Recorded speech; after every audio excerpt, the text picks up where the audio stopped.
come together this evening to mourn, to gain comfort from each other, and to express unwavering solidarity with Israel. There will come a time when we will investigate what went wrong, and it is already clear that there have been colossal failures on many levels, but that time is not now. Now we unite. Now we support our Israeli kin. Now we mobilize. Now we act to ensure victory. The stakes are very high.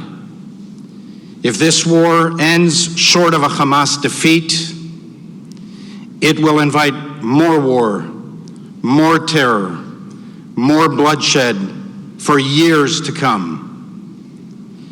It is a depressing fact of history and human nature that peace is purchased through strength and deterrence, especially in the Middle East, where the weak are preyed upon and devoured.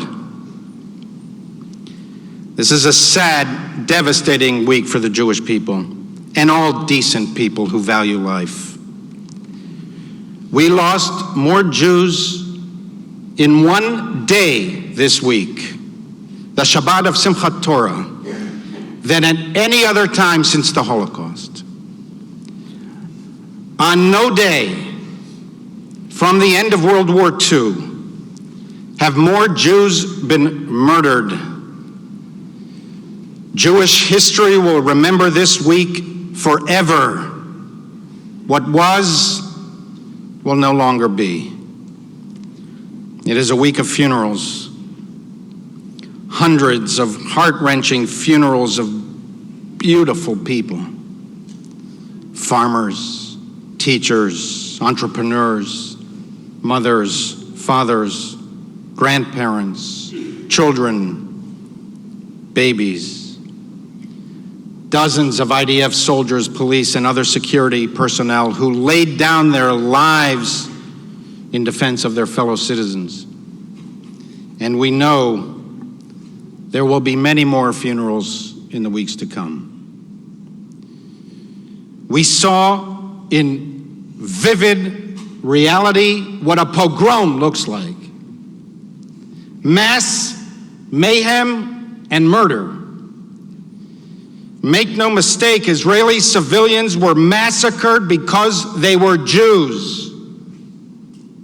Anti-Israel protesters make no attempt to hide it. Gas the Jews, they shrieked in front of the Sydney Opera House. And therefore, this is a crisis that concerns every one of us. It affects our children. It affects our future. It threatens every Jew worldwide and every decent person. The question for us is, do we want to stand up or cower? Do we want to participate or slink away? It is excruciating for me to think of the horror. It shakes me to my core. There are many moments where I want to look away. But we need to force ourselves to not look away. We need to fully absorb what is the nature of the human creature, what we are capable of doing to each other. And as Jews, we need to be honest about our enemies. To all of our non-Jewish friends, do you know what it does to a Jew to see once again, 80 years later, Jews massacred in their homes, Jews taken hostage, Jews dragged onto the streets, beaten and raped, mutilated corpses paraded in public squares while delirious crowds holler their crazed approval? There is something rotten in the culture of these streets, putrid and rancid to the core. They massacred whole families. They slaughtered babies. They raped young women as the bodies of their dead friends lay all around them. They took men and women and children, mothers and fathers and infants hostage into the bowels of Gaza, among them an elderly grandmother who is a Holocaust survivor. And they ask why there is no peace. Keep a clear moral compass. This is not freedom fighting. This is not resistance. It is war crimes and crimes against humanity. It is rank, anti-Semitic, evil, wicked, villainous, abominable, and heinous barbarism.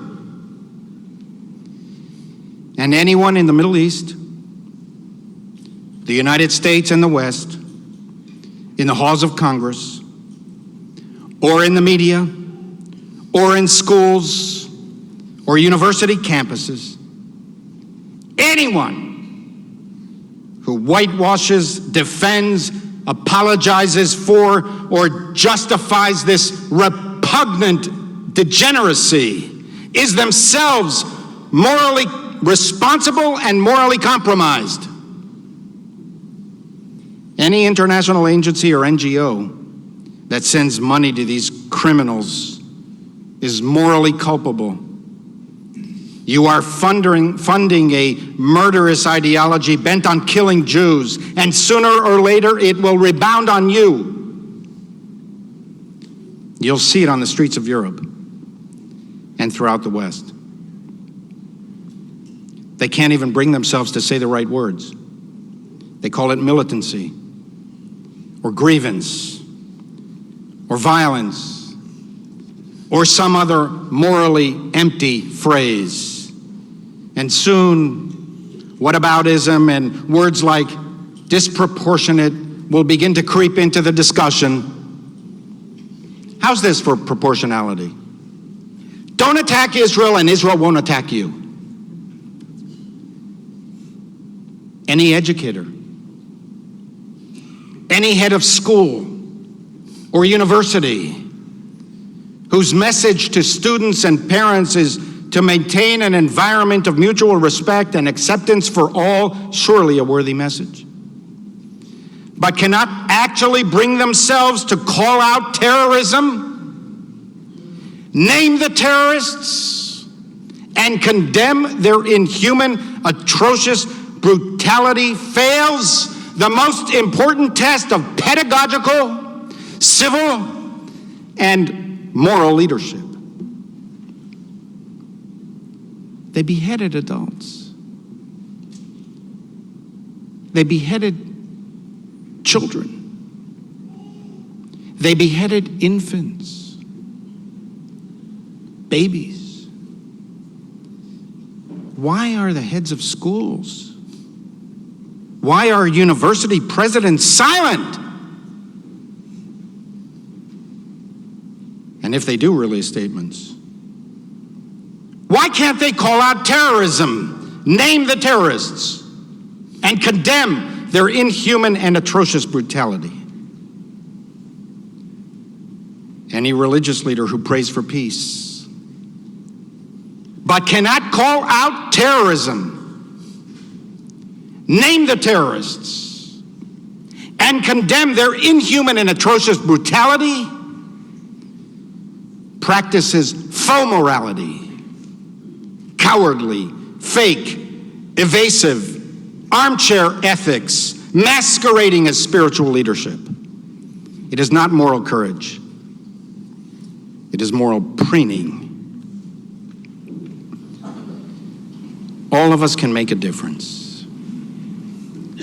Do not stand idly by while your brethren bleed.